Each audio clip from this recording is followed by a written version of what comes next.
Golden State Warrior drafting points. Tara, pag-usapan natin ang mga prospect kung sino-sino nga bang players ang madadagdag sa koponan ng Golden State Warriors. Eto nga at may panibagong matinding desisyon ng Golden State Warriors noong 2026 NBA Draft. Gagamitin ba nila ang number 11 pick para huling hirit ni Steph Curry o kukuha sila ng bagong franchise star na madadagdag sa kanilang koponan? Tara at pag-usapan natin yan. Suriin natin ang kasaysayan para sa mga hindi pa nakakaalam. Ayon sa opisyal na resulta ng NBA Draft Lottery, opisyal na nahahawakan ng Warriors ang number 11 pick ngayong darating na Hunyo. Para sa mga nakalimot, ito ang eksaktong pick kung saan nila nakuha si Klay Thompson noong 2011 na nagdala sa kanila sa 4 na kampyonato. Pero ayon sa pinakabagong ulat ng Yahoo Sport at Sport Illustrated, mas mataas ang tsansa na gamitin ito ni GM Mike Dunleavy bilang trade assets para sa isang subok sa NBA star. Pero kung sakaling panatilihin nila ang pick, narito ang tatlong opisyal na prospect na pasok sa kanilang radar base sa Warriors Big Board ng Sport Illustrated. Una dito si Karim Lopez. Ito ang may pinakamabigat na ebidensya. Sa pinakabagong ESPN mock draft, si Lopez ang opisyal na itinatapat sa Warriors sa number 11 sa katatapos lang na draft combine sa Chicago. Nagsusukat siya ng 6'8 barefoot, may kamangha-manghang 6'11.5 wingspan at 38-inch vertical jump. Nag-a-average siya ng 11.9 points at 6.1 rebounds sa New Zealand Breakers habang binitawan ang 49% shooting sa field. Pangalawa dito si Yasel Lenderbrook, Michigan.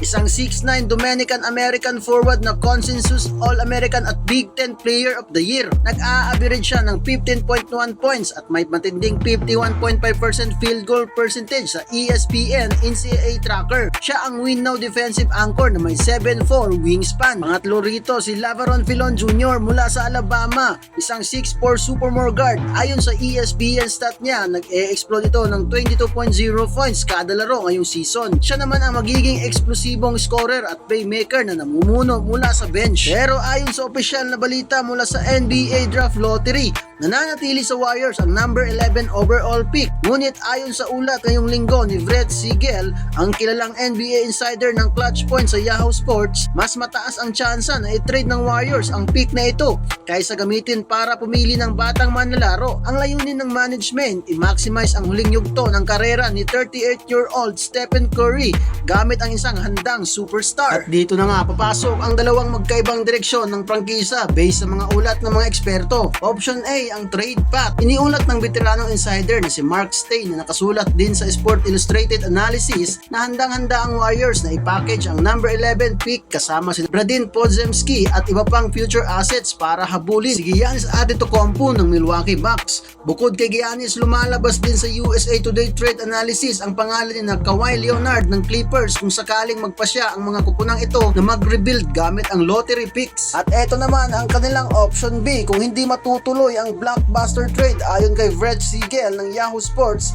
gagamitin ng Dubs ang pick para sa kanilang hinaharap. Sa ESPN mock draft, ang 19 years old na si Karim Lopez ng NBL ang itinuturo na pinakatugma dahil sa kanyang kombinasyon ng laki at karanasan sa pro level. Habang isinusulong naman ng Sport Illustrated Big Board ang pangalan ng defensive monster na si Yasel Lenderbrook para instant interior sa defense. Gaya ng naging pagsusuri ng NBC Sport Bay Area, ang desisyong ito ng front office ngayong darating na Hunyo ang magtatakda kung muling makikipagbakbakan sa kampyonato ang Warriors o dahan-dahan nang magsisimula ang kanilang bagong era. Hati ang mga NBA insiders ngayon kung dapat bang i-trade ang pick na ito o hindi. Kaya ikaw ang tatanungin ko, kung ikaw ang GM ng Golden State Warriors, pipirmahan mo ba agad ang Giannis trade gamit ang number 11 pick o mas bilib ka sa potensyal ni Karim Lopez? I-drop ang iyong basketball analysis sa comment at huwag mong kalimutang i-like at mag-subscribe sa ating YouTube channel para lagi kang updated sa ating mga bagong upload.